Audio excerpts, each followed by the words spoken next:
Funky Politics. Funky Politics Show. Funky Politics. Funky Politics. Funky Politics. Funky Politics. Powered by MLGW. Memphis Like Gas and Water.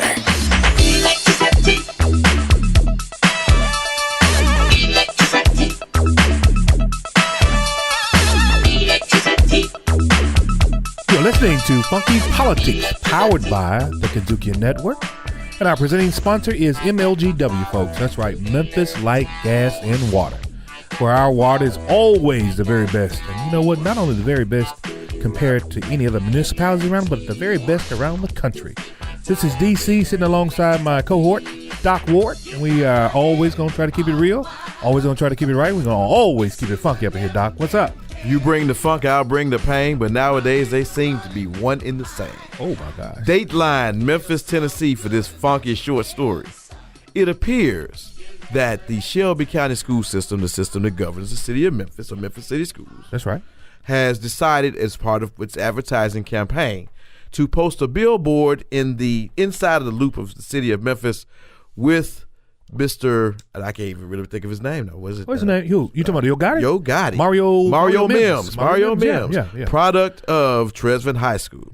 Just to show that there are people that are products of the school system that have gone on to bigger and better things. Yeah, that's right. So they post the bill or place the billboard rather, right there in the middle of the city. And guess what? You've got outrage. Yeah. Outrage. So in a Confederate statuesque manner, I know you did. The school system decided to remove. Take it down. Take them down 901 with a twist. Wow.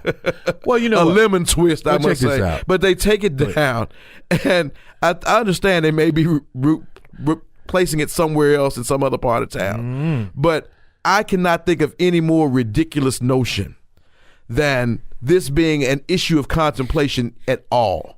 And I understand that the people that were protesting were saying it because he's a rapper and he uses explicit lyrics, then, you know, that shouldn't be a model. Well, let me tell you something. All right. Ain't no more explicit lyric than the treatment of African Americans over the past 155 years since Reconstruction. That's a real explicit lyric right there. Yeah. So I don't know how in the world anyone could have an objection to posting someone who represents achievement in society the way that he has. I guess he's good enough to save March Madness, you know, but he ain't good enough to be an example for kids about, you know, going the right way. It's just ridiculous. Well, you know, it was a marketing plan that was designed by the district, and they felt like, as you said so poignantly, that using Memphians, local Memphians who have gone on to do some great things, to use them to help spur children to go to school or to stay in school or stay on the path of public encouragement. Education. That's all they're looking for. That's what it was. That's it. And there were a lot of people on social media that took. They were peeved. They were pissed off about this. They thought, well, no, how dare you use a person who's used exactly the rap with the lyrics and who supposedly sold this. He said he sold dope when he was at 8th grade. All of this stuff right here, and it got the dander up. So I guess the board decided, the leadership over there said, you know what?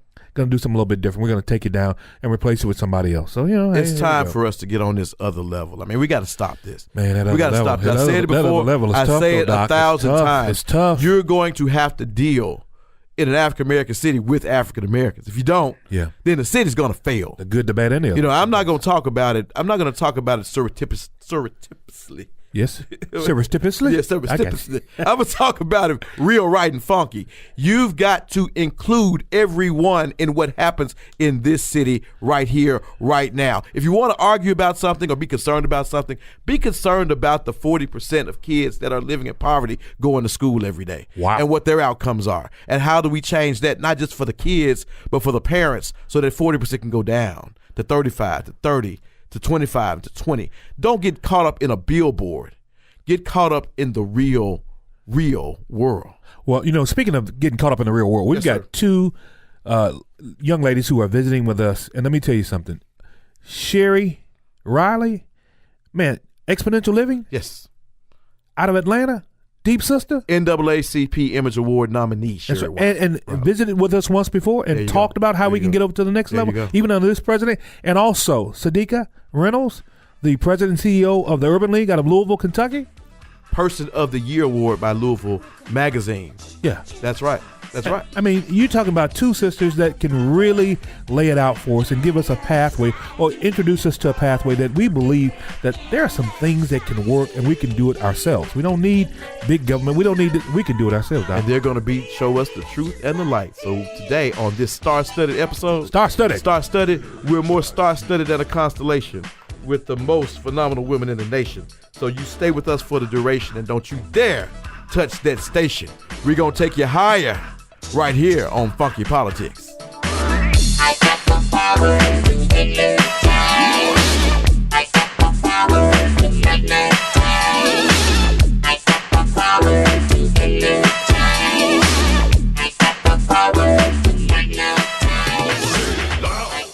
Funky Politics. Connect with MLGW. We can help. Go to MLGW.com for bill payment, analysis, service transfers, outage updates, and more.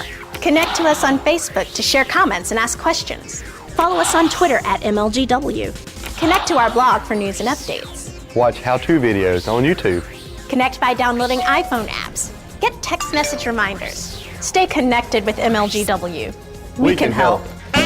Riffin' on jazz. I think I know a lot about jazz, like a lot. It's only what you've been doing the last 30-some years. Yeah, right? I know. A voice that can make you laugh and make you cry.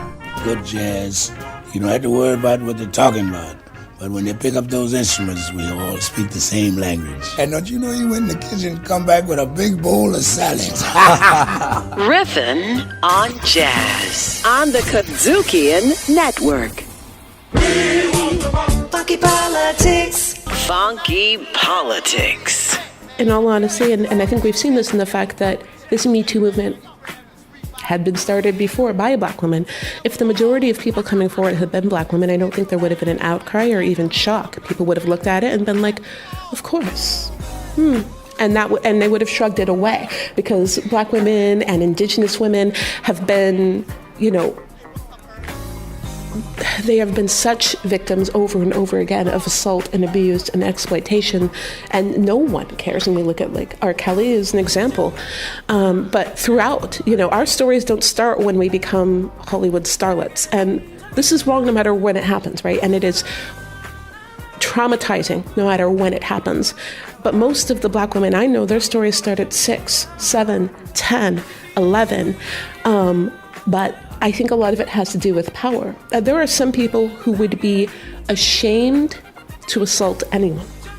There are some people who would be embarrassed to assault black women. And there's a difference between the two.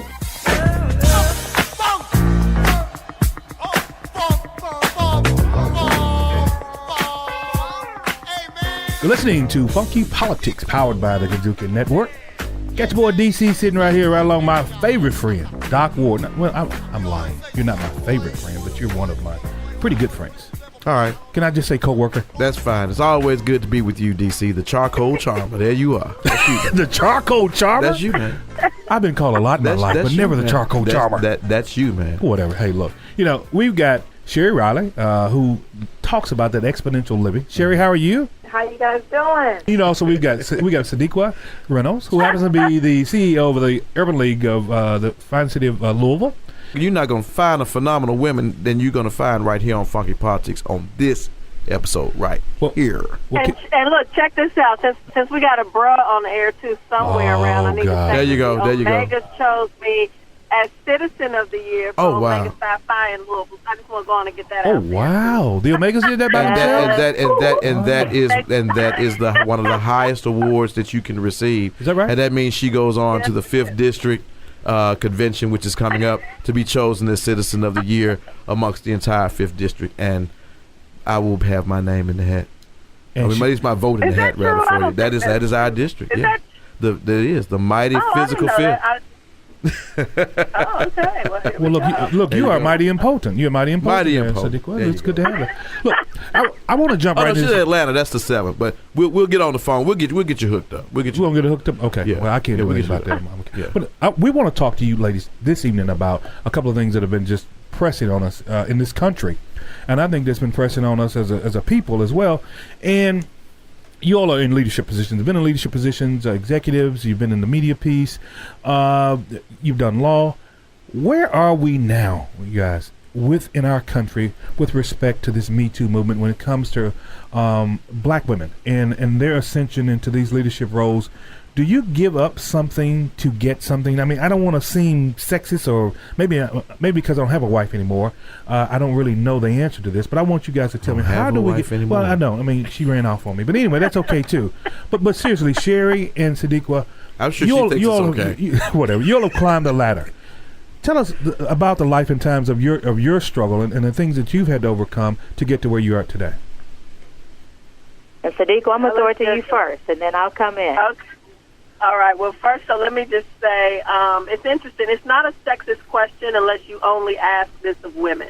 So the number one thing is that I think it's important for us to understand when we're talking about balance, giving and getting for success, what we sacrifice, what we don't, we need to understand that everybody, yes, does have to sacrifice. So that's not a gender-specific question.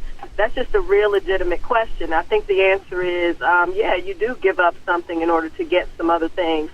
And so that's really about prioritizing and what does each particular person think is going to lead to, exponential living for them.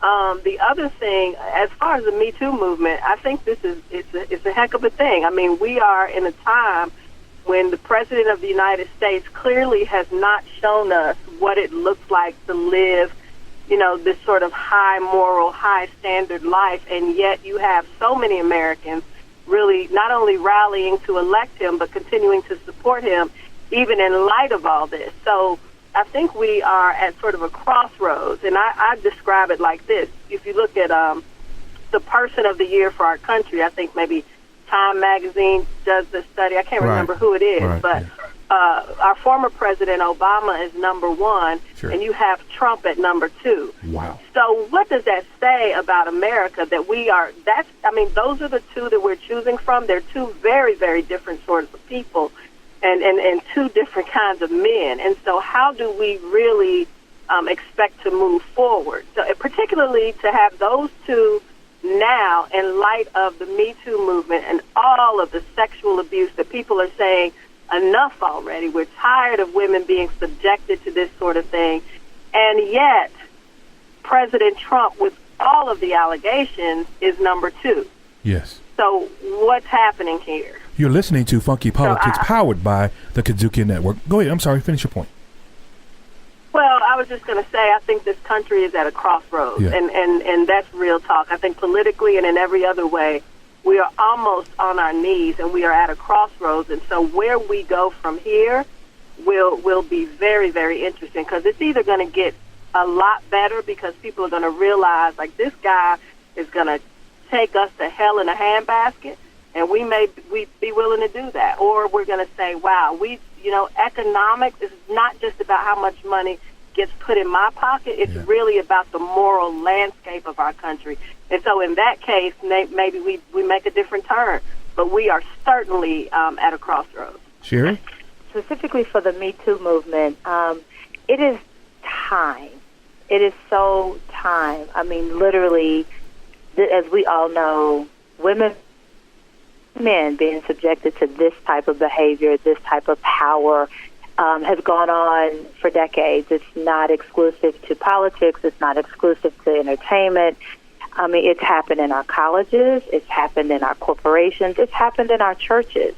And so the fact that women are now not only being able to speak about it, but people are actually listening. Because one of the debates that I've had consistently and I've had this conversation with a lot of men, is why now? Why are women speaking up now about things that happened 20, 30, 15, 5 years ago? Yeah. And the reality is they were speaking up then. No one was listening. Women and men weren't listening. Or they just told them, well, that's just how it is. Or they were told they were lying. And so it's not that the voices are new. Finally, our culture has moved to a place where people are actually listening, taking action, and women are now empowered to actually be heard. So specifically to the Me Too movement, I think it's critical that the voices are now being heard, but now what do we do next? Yes, people are being taken out of positions of power, and I think that's very critical. And yes, women are now moving into positions of power. But after the Me Too movement became a public cultural phenomenon, Michelle Williams received per diem and Mark Wahlberg received $1.5 million, and they had the same agent. They was represented by the same company, right? Yeah. So after the conversation started, there was still that disparity in the economics between women and men. So the conversation has to continue, but it has to continue in all aspects: economic, position, influence, and how we're actually perceived in the conference room. I tell women all the time, when you're in a meeting with men, and if you're the only woman or if there's one or two women in the room, don't you ever take notes. Because immediately, the woman who takes notes, regardless of her title, regardless of her intellectual capital, regardless of the input she's going to provide or can provide, she's immediately minimized to the administrative component in the room. So those are things that we as women have to be mindful of. So the Me Too movement is phenomenal. It's necessary, and it's the beginning. It is absolutely the beginning. Well, now, Sheri, we know and that can I say this? Oh, sure, go ahead. Can I say this, too, about the Me Too movement, Yes. please? I think this is very important. White women don't own this movement. It was started by a black woman, first of all. And I think white women have a tendency, when it's about women, to make it about them. And so often, we are still suffering, and we are still not invited into those rooms. So we have these movements, but somehow black women take a back seat. So even when we marched for our right to vote, we were asked to march at the back of the line. Well, it's 2018. I'm not marching in the back anymore. I want everything this white woman has, and then some. So I think that is very, very important for us to understand and for them to understand.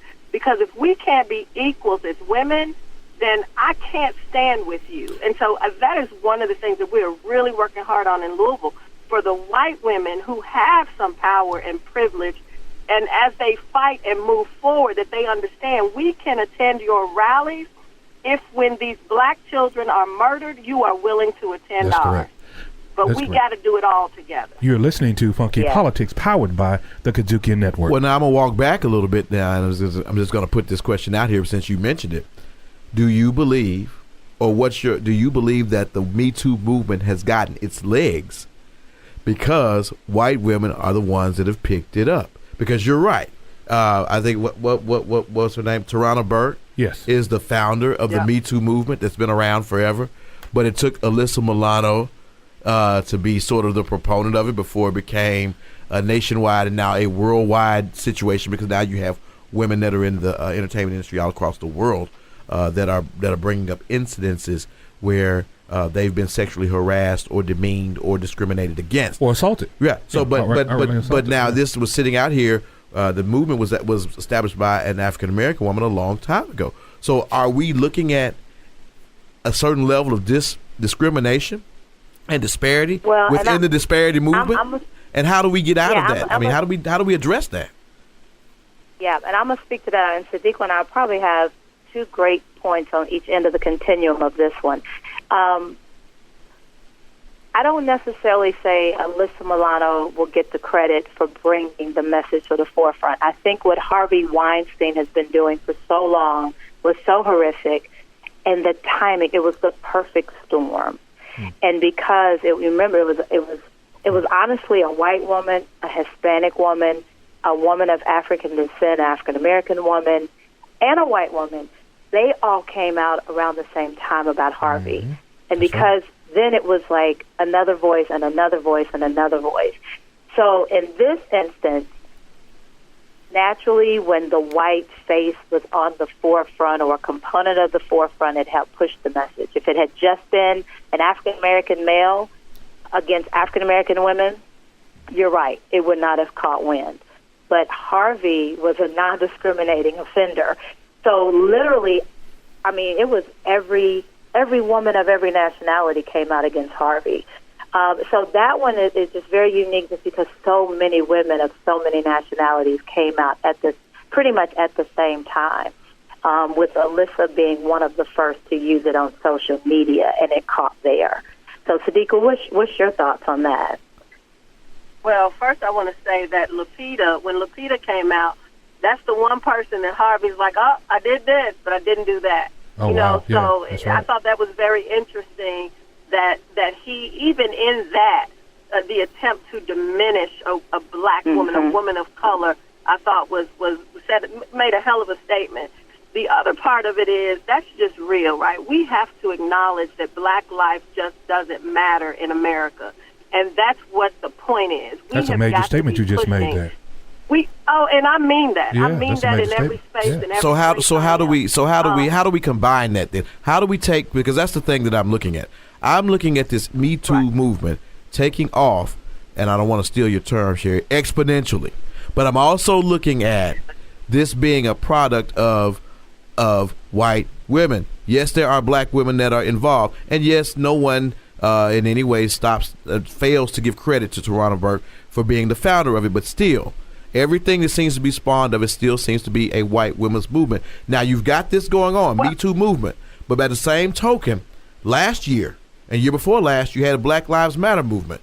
In order for the African-American community to establish whatever it has in the way of an agenda for social justice and change, these things have to intersect, which means that now, Black Lives Matter movement was about primarily African-American men. The Me Too movement is founded by an African-American woman. So you're looking at African-American life in these two movements. How are we going to be able to juxtapose these things to develop that agenda? Hold on a second. I don't agree with that. I don't agree with what you said. First of all, Which part? You have to have Which part? I say a whole lot. I'm going to tell you. Okay. I think you have to have intersectionality between Black Lives Matter and Me Too, because you have black women who have suffered sexual abuse and assault and have survived. I agree with that. I agree. I think the Black Lives Matter movement seemed to focus on black boys and men that were being killed, but certainly the Black Lives Matter was inclusive, and is. It is not a was, because it still exists. It is inclusive of all of us. What we have to do, and I want to be clear about something, I don't want to put down the Me Too movement, because whatever stops the abuse, whatever allows women to be their whole selves and to be safe, I think is very important. That being said, though, we just have to make sure that as they begin to value women in this country, that they also understand that means black women too. So I don't think we disagree at all on that. I don't think we disagree at all on it. Maybe I didn't say it as artfully as I probably should have, and maybe I did say it as artfully as I should have. But I don't disagree with that. But I will say this: it's going to take all of us. It's going to take every last one of us working together. Otherwise, this thing's going to continue to be funky. But we're going to continue to be funky on purpose, regardless, because you're listening to Funky Politics, the award-winning episode with award-winning phenomenal women, right here on the KUDZUKIAN Network. Funky Politics. I'm honored to be a part of Funky Politics. DC and downward, they're on Funky Politics. KUDZUKIAN. Staring in the mirror, gonna change my ways. I wanna make Memphis a better place. I see a neighbor in need, but what can be done? Instead of buying shoes or a pretty dress with just $1 a month, you can help the rest. It starts with you. Plus one. Giving back through Plus One will make a difference for families in crisis. It starts with you. Plus one. Grandma's message couldn't have been any clearer. If you wanna change Memphis, look in the mirror. It starts with you. Plus one. I remember when we got help from Plus One. And now we're helping others. Hey, Memphis, you can make a change. You too can make a difference. Funky Politics. There's a spotlight right now on the pay gap in Hollywood. Yeah. What do you make of that? There's a pay gap, not just in Hollywood, but across this country and this world. And I am grateful that the Hollywood actress scenario draws attention to a larger problem, but it is not just in the Hollywood community. I believe that I'm an advocate for the equality of all. Have you experienced discrimination? In which way? In pay. In pay, I've had moments of realizing things, yes. Would a male counterpart on a show like Blackish make more than you? I don't know the specifics, but I would hope not. You're listening to Funky Politics, powered by the KUDZUKIAN Network. I'm DC, one of your great hosts here, and my other great co-host is Doc Ward. Doc, how are you, sir? I'm doing wonderful. It's good to hang out with you. I like hanging out with you. Yeah. You're my man. You are the darker brother. I liked it. We'll let you eat in the kitchen. You know what? I was about to say thanks for the compliment, but I'm the darker brother. And you know, there's nothing wrong with being a darker brother. I like that. You know what I'm saying? We'll let you eat in the kitchen when company comes. I think I appreciate that. And that's why today we've got company. We've got good company, though. Yeah.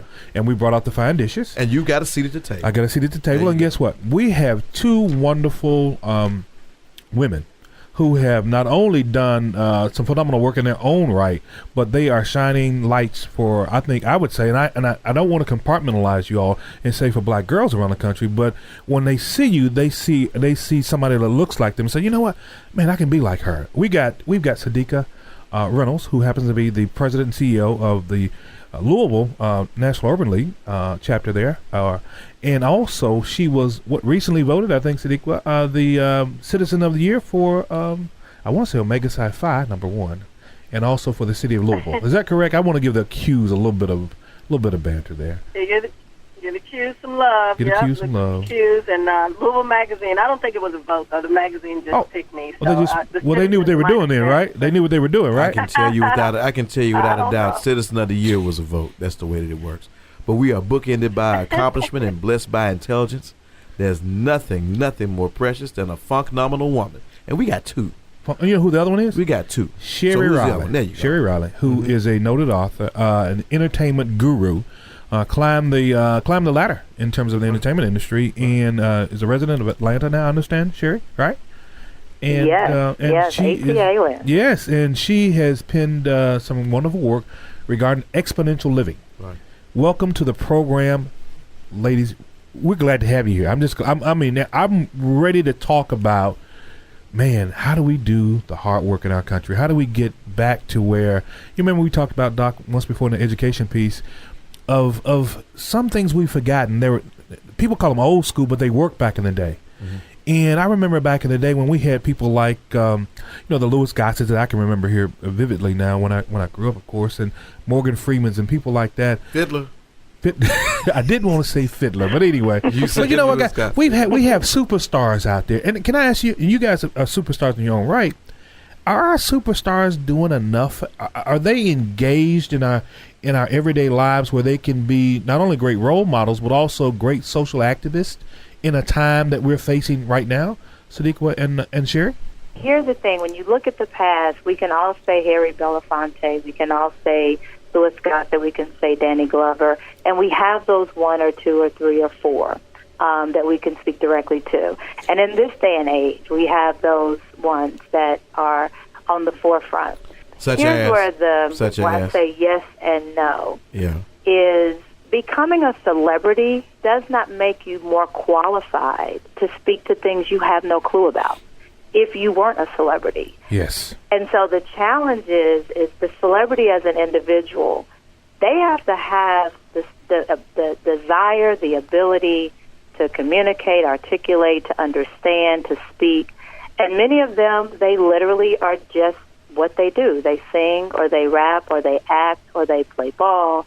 And if they weren't doing those things, if they worked at Walmart, if they ran the local community center, whatever that is, they wouldn't be any more engaged than they are. So sometimes the expectation is higher than literally the character of the person because that's just not who they are. So the character of the person is a determinant. So if that's the case, I've got a Paul Robeson. I got people like him.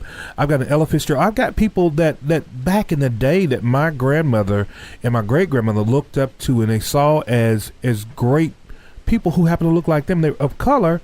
They stood up and they said things when they thought it was wrong. But a lot of those people were confronted with situations as part of their regular life. Because the reality of their life now, they dealt with that struggle in a different way. Right. You have individuals now who just grew up privileged, as we all have. We did not have the same struggle growing up in the 80s and 90s that they had in the 40s and 50s.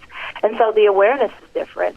And so the commitment is different. That there is a lifestyle that they have that many of them don't even know the history. I mean, I can't even tell you the amount of people on the corporate side and the entertainment side that they don't have half the people you just mentioned, they don't even know who they are. Right. They don't know who Marcus Garvey is. They just don't. Right. They don't know. They just don't. And even how they grew up. Does that excuse it? No. No, in no way, shape, form, or fashion. But is there an expectation on them because the world knows their name? And is that expectation any different than the CEO of a local company in Louisville or Atlanta? Does that the responsibility that I have? What is the responsibility that I have, that Shanti has? Those of us that aren't like Sadiqa, who this is what their life's work is. Our life's work is in different arenas. Does that negate the responsibility that I have in the community? So what I'm just saying is, just because the world knows their name doesn't make them informed enough, equipped enough to lead in any capacity other than their gift. Does that negate them of the responsibility? No, but does it negate any of us in the responsibility? Well, I'm looking at this. Let me just say this one last thing. Go ahead. Let me just say this one last thing. Go ahead. But then there's the other side, and I know this as a fact. There are many people, celebrities, that you know their name, and they are doing something, but they don't do it for the public. They just don't. They don't, and they won't. And you want to know why they don't do it for the public? Because they are committed to those young African-American children, or they're committed to those mothers that they help. They're committed to what they do in their community, but they don't want the public affair around it. Work done. We all know as much as Warwick has done to build homes for mothers, Warwick had suffered from depression for years. He never wanted to be on the forefront of the media. He never wanted the public attention. I know other athletes, they do so much to make a difference in the community. They don't want the microphone in front of them. So we can't just blanket everybody and say, are they doing enough, when there's so many that are, and those we don't know about, and there's so many that we know their name, but they're not qualified. They wouldn't do it if they were sitting at home. But I've got to ask this because from a value perspective, what does that do in terms of us looking for leaders? Oprah Winfrey made a speech a couple of weeks ago at the Golden Globes Award. It's not a political event, but it's going to be a political speech because everybody's making a political speech. Oprah makes a speech. Sure. The next day, no one says good speech. No one says it was great. It was very poignant. Now, relevant for the times. We feel very secure. Everyone's saying what? Oprah needs to be the president of the United States on the strength of a speech. Yeah. On the strength of a speech about what we're but witnessing they've been right now. bubbling about her for the longest. I think our leaders are Sadiqa Reynolds. Go ahead, Sadiqa. Let me say this real quick. Our leaders are Sadiqa Reynolds. Yeah. Our leaders are Tamika Mallory. Our leaders are Valicia Butterfield. Our leaders are those that are everyday. They may not have celebrity status, but they are the leaders in the community, and they are the leaders that are making a difference. I think the challenge is, as African Americans, we got to stop looking for one leader, and we got to support financially. We got to support in standing with them when they call us to stand, and we got to support with our energy when they call us and say they need us. There's where our leadership is. And so we're looking for the one person to stand up and say, I got you, when the Sadiqas of the world, when they're calling us to stand, when the Valicias of the world are calling us to stand, we sit in the comfort of our homes. And I say that even when Sadiq was not on the call with me. I've been saying that for the longest. The leaders are out here every day working on our behalf, but we got to us, you and I, the ones that are talking about it, we've got to recognize who the leaders are. Sadiqa? Yeah, and so to that point, so I'm going to go all the way back to your original question and move forward to Oprah. So first of all, I do not think any of us are absolved of our need to be in this fight, right? Everybody, everywhere, wherever you work, whatever you do, whatever you have. So even in the movement, if there were people who didn't want to necessarily be out front, then they might have been willing to fund it back in the day when you're talking about Harry Belafonte versus what Sidney Poitier might have been willing to do. Right. We have now LeBron James. Compare him to Michael Jordan, right, and what Jordan was willing to do, what he was willing to say. Jordan didn't want to have anything to do with it. Now LeBron is all in. Yeah, I think we have hit those times where these folks in positions, whatever position, from the cashier at Walmart to the star on the Cleveland Cavaliers, you have got to be in this somehow. And what we have to figure out how to do as a people is to respect the role that everybody's going to play, right? Because everybody can't play the same role. Everybody's got a duty post. It's like the Marines. Everybody's got a duty post. That's exactly right. Right. And just to Sheri's point, people have different levels of understanding, Sure. different levels of commitment, different levels of resources. And so you got to acknowledge that. What is frustrating is those of us who get in our two-car garages in our central air and forget that there are people who are suffering. So we get so busy being about the business of making our lives better that we are not thinking about anybody else. And that's happening in boardrooms, that's happening in corporate hallways, that's happening on NBA teams. That is a problem for our community. We cannot be so comfortable and content that we forget to lift others up. Because I just keep thinking this slippery slope that we are on now with this administration, it is really, I mean, they will come for them, they'll come for us, they're coming for everybody. And so this isn't a time for people to have amnesia. No matter what their position in this country is, a person of color, especially, and what I said in my King Day speech is this, black folks need to be rocking the boat and white people need to be tipping it over. They need to be in this with us too, because they're not going to have but so much peace if we don't have justice. It can't happen. So then what do we do? I mean, do we say Oprah for president, or do we look for someone in politics, or how do we do that? I mean, everybody has a role. So everybody has a role. Right. Here's what I think the Oprah for president came from. So first of all, let's be clear. Oprah has done a lot in this country. She doesn't get credit for putting those brothers through Morehouse. You know, yes, she started a few schools over in Africa, and she's done some other stuff. That sister, here's what is good about her. I can't even list everything that's good, but I think what she has is this: people are craving some compassion. People are craving some hope. They're craving intelligence. She seems to possess those things. The other thing is, let's just be real about this, right? We need strategically to put somebody out there that's going to be able to beat this guy who half of our country seems to absolutely adore. I mean, they don't kind of love him.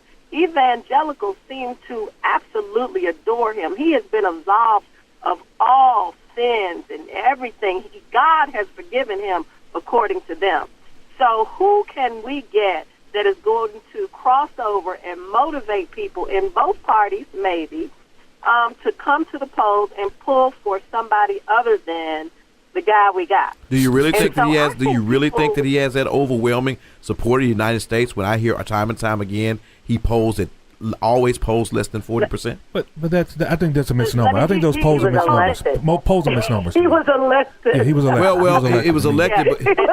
He was elected. Yeah, he was elected. Absolutely, but he was elected against a very unpopular candidate in Hillary Clinton, and he was also elected. And we're seeing right now with some help from some cyber assistance, I would say, which is the new game in electoral issues now. We no longer have Chads now. We've got computers and Facebook and other things that are not standing forward to the forefront. So, do you really think that it's going to take an Oprah Winfrey? And I'm asking this question because Oprah's done a lot, but Oprah's also a billionaire. And I think that, I don't know that with someone with her resources, her means, and her contacts, it's almost a reduction for her to be president, as opposed to her raising up someone else that would be there. She wouldn't do it for the money. And I'm not even saying to you that Oprah is the best, like she is the most intelligent person. She is the best person that we could ever have. Sure, that's right. I'm simply saying that black people and people of good conscience, it's not even about race at this point, because Oprah she transcends race.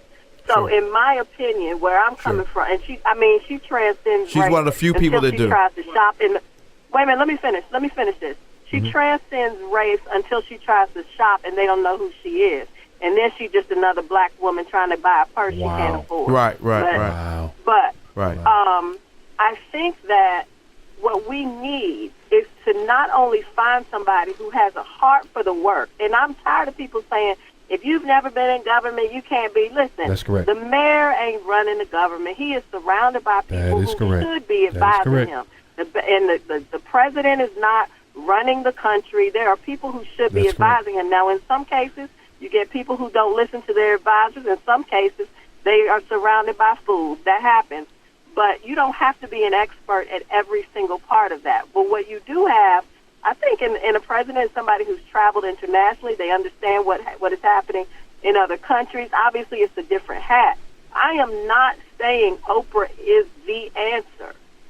but it's worth looking into. And what I do not like is how we feel like we have to pit ourselves against one another. We've got to stop that. And I like what you said earlier. You know, we don't have one leader. White folks don't have one leader. Sure, the they mayor don't. of Louisville is white, but he is not the leader of the white people. I am the president of the Louisville Urban League. I am not the leader of all the black people. That's correct. We are not a monolithic people. So we have the right to have some options. So I want to leave her out there as an option. I'm not willing to cut that sister down just because her name is being mentioned. And we've got to get out of that. Well, I'll tell you what. I'll tell you what, white people, black people, none of us have one leader. We've got several. And it's all a matter, as you said, of someone that's traveled the world, knows other cultures, can get along with everybody, and can actually get some things done. Oprah's international as an African American, but you know who else is international? Who's that? Snoop Dogg. So I want you to think about that for 2020 as you go. But right now we're going to go on because this is funky politics. Now, that is funky. We got to get it funky right now. there. We got to get it funky. Snoop Dogg. He's international. Everybody knows him. What can you say? This man plays golf with Lee. You know who's more But anyway, more likely to run before Oprah is Dwayne Johnson. Well, we'll think He's more likely to about run before Oprah will. We'll think about The Rock, but also we'll think about LeBron too. We'll get everybody on the table. But we're going to get somebody there, and we'll get there. But we need somebody that also has some good computer skills so they can break through all of this hacking and everything. Wow. But in the meantime, we're going to move on. for president. Sadiqa Reynolds for president. There we go. You're There we listening go. to Funky Politics powered by the KUDZUKIAN Network.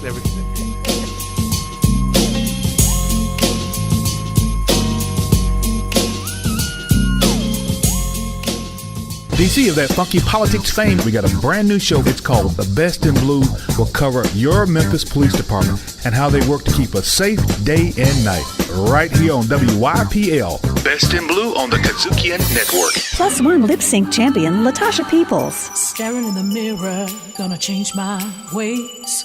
I wanna make Memphis a better place. I see a neighbor in need, but what can be done? Instead of buying shoes or a pretty dress with just $1 a month, you can help the rest. It starts with you.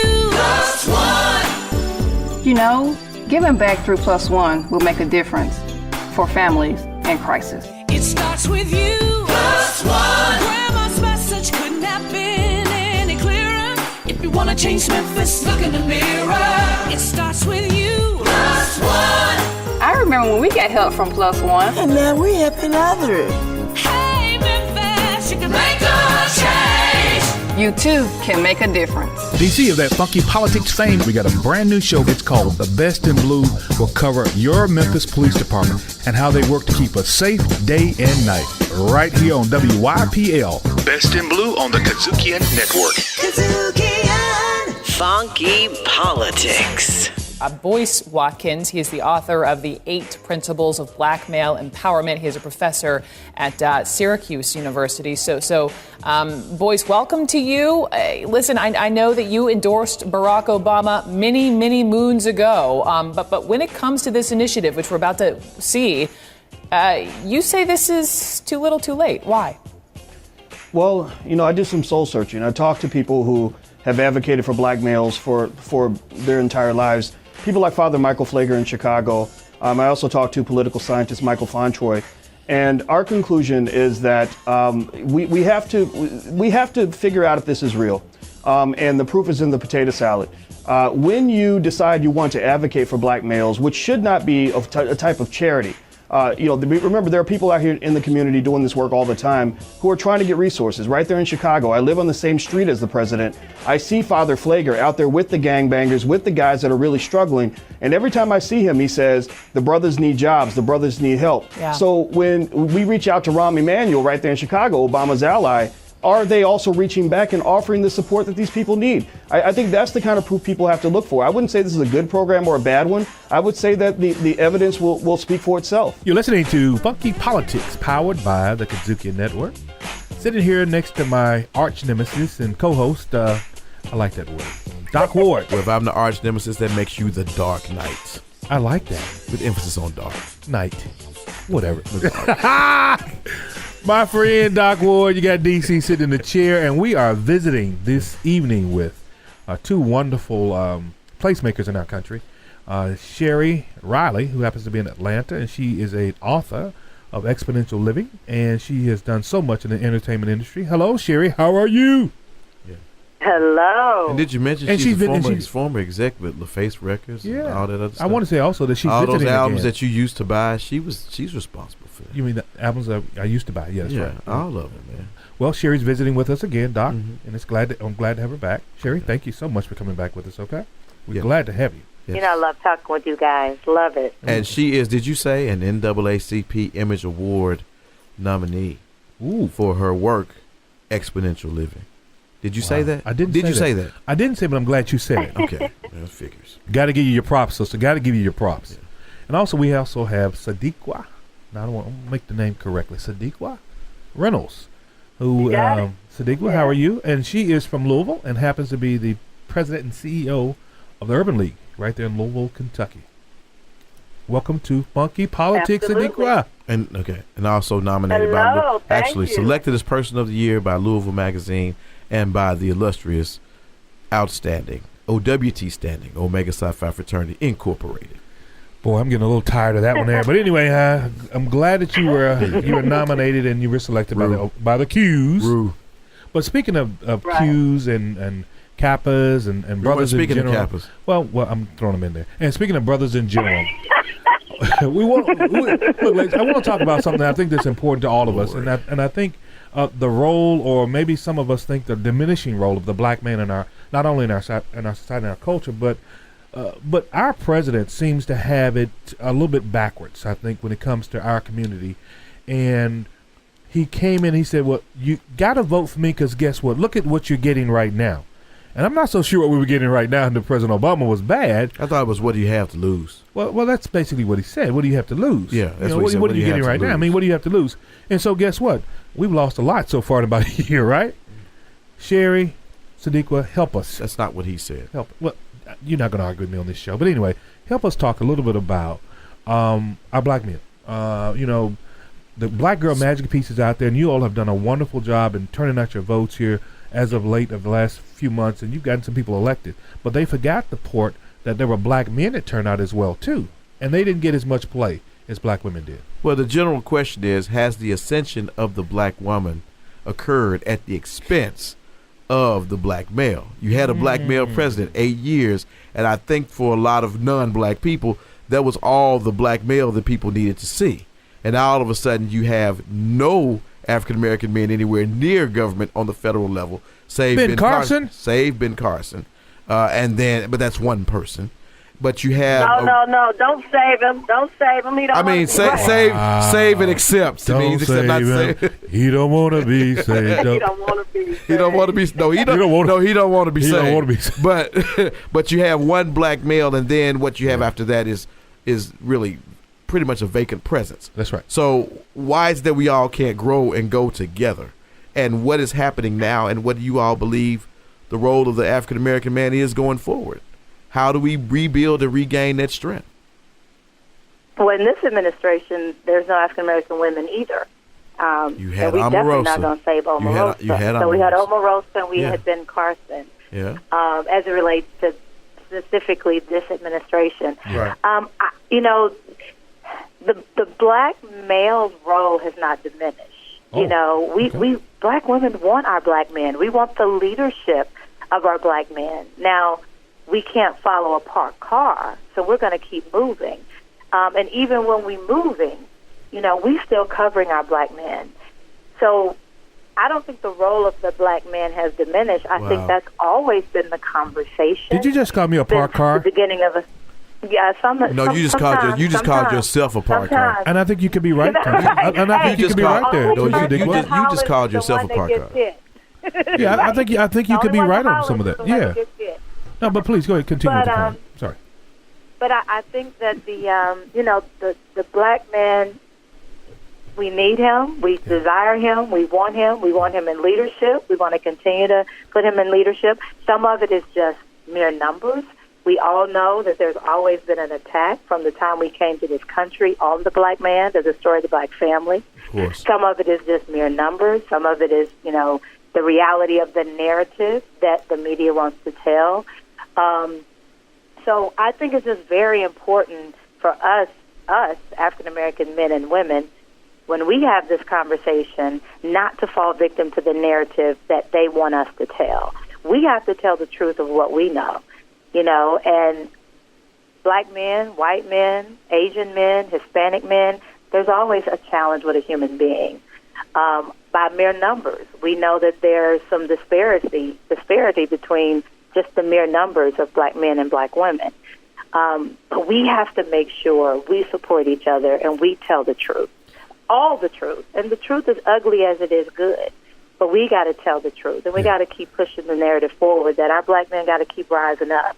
Like I said, they're not shrinking away. We just need y'all to stop running away.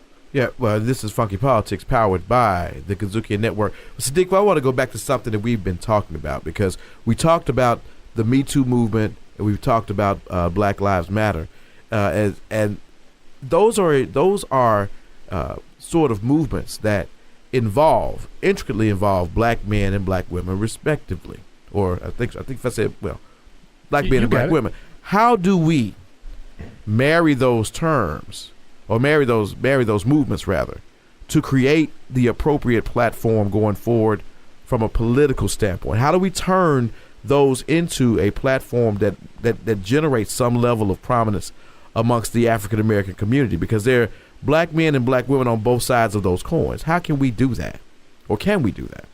Well, I don't think they have to be married. They just have to be complementary, and black women and men have to be included in the Me Too movement, have to be equals in the Me Too movement.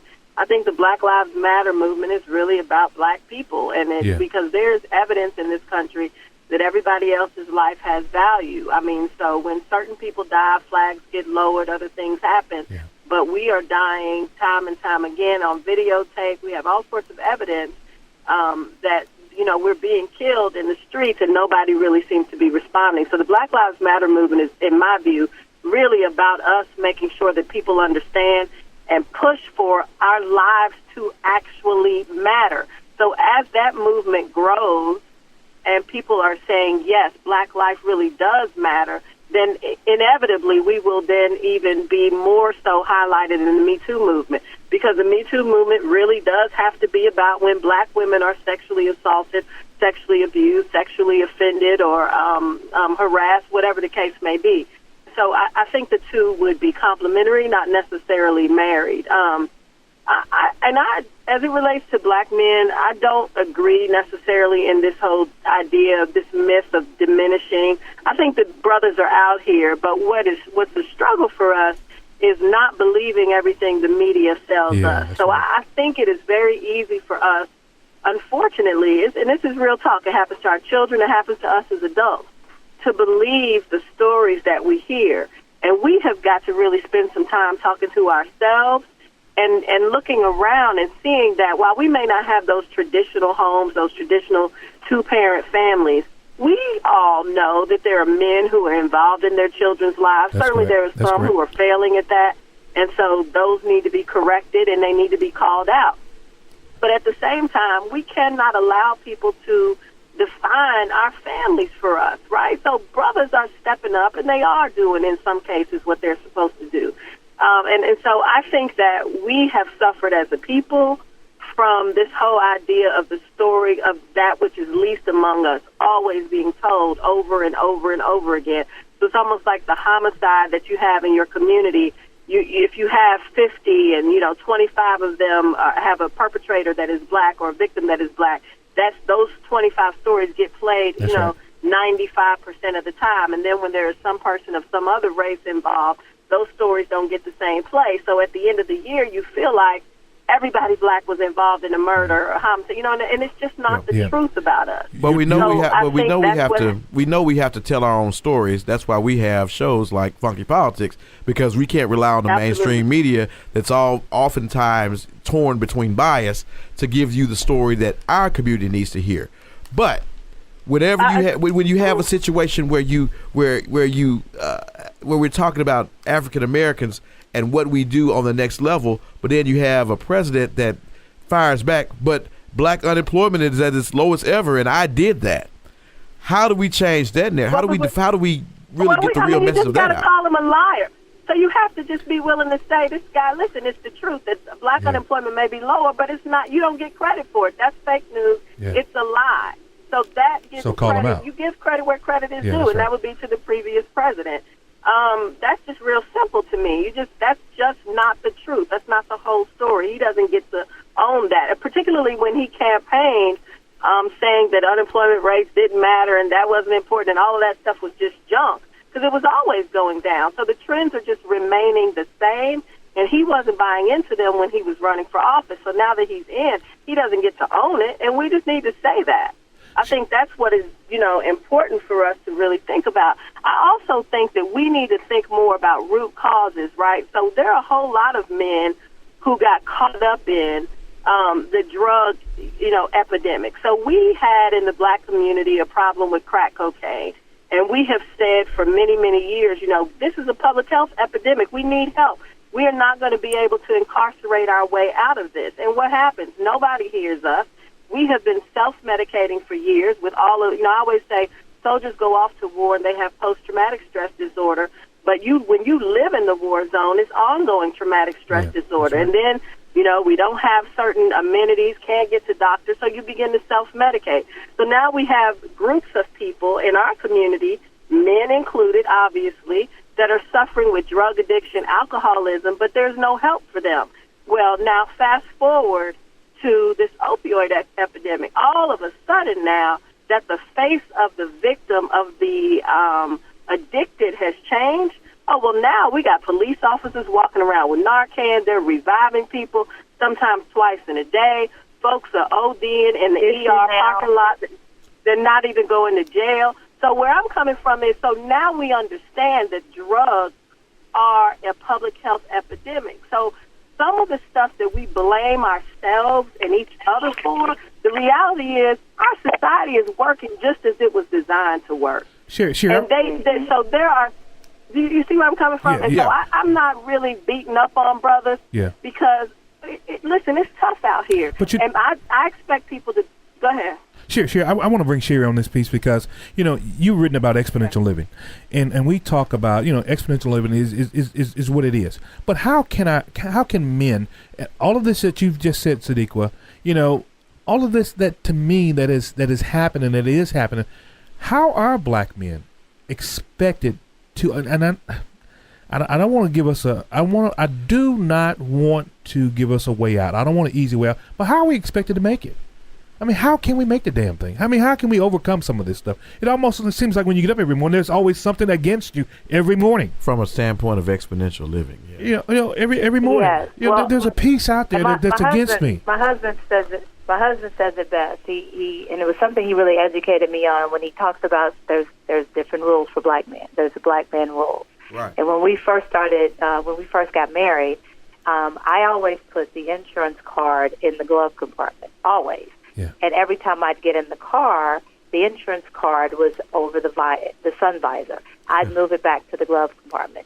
Then I'd get in the car, it was over the sun visor. And I finally said, okay, baby, why do you keep moving the insurance card? Can we give you the answer now? Black man rules. He's like, Sheri, my dad taught me I can never, ever lean over to get the insurance card. I have to have the insurance card up in the visor where they can see my hands. Right. And in that moment, it shed. I was in my 30s. Yeah. It shed such a light on the realities, and I'm very exposed to the challenges of being a black man in America, but it made it even more real, the challenges that black men have. And then from that, we see after that was many years ago, that was before the videoing of so many murders of our black men at the hands of police officers.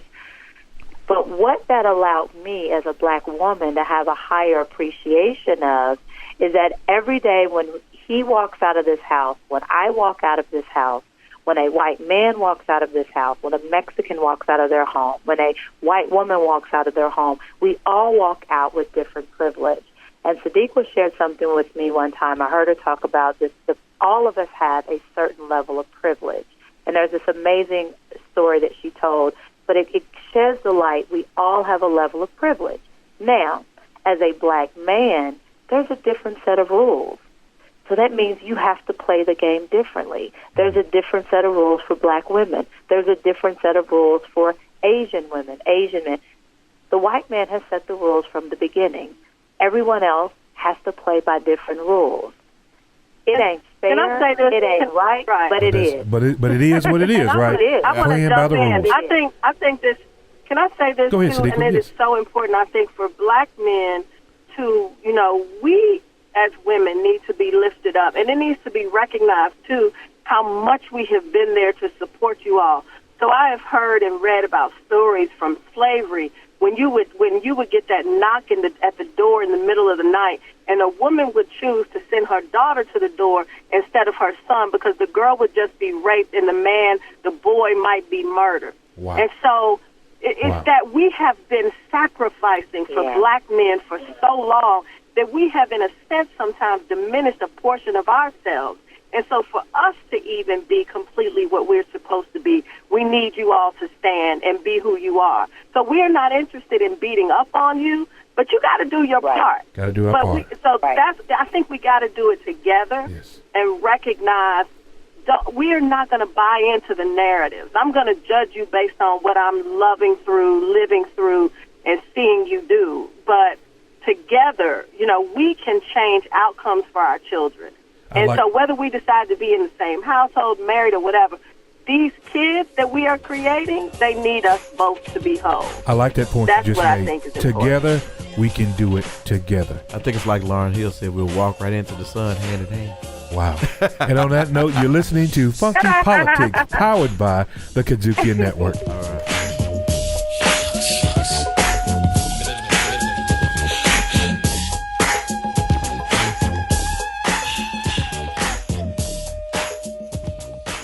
Funky Politics. One child grows up to be somebody that just loves to learn, and another child grows. That's why they call us Funky Politics. You know that? That's why they call us Funky Politics right here on the KUDZUKIAN Network. Because when you can bring a Sheri Riley to the table, you can bring a Sadiqa Reynolds to the table, and they can lay that thing out like they laid it out, Doc. Man, I don't know what else you can do.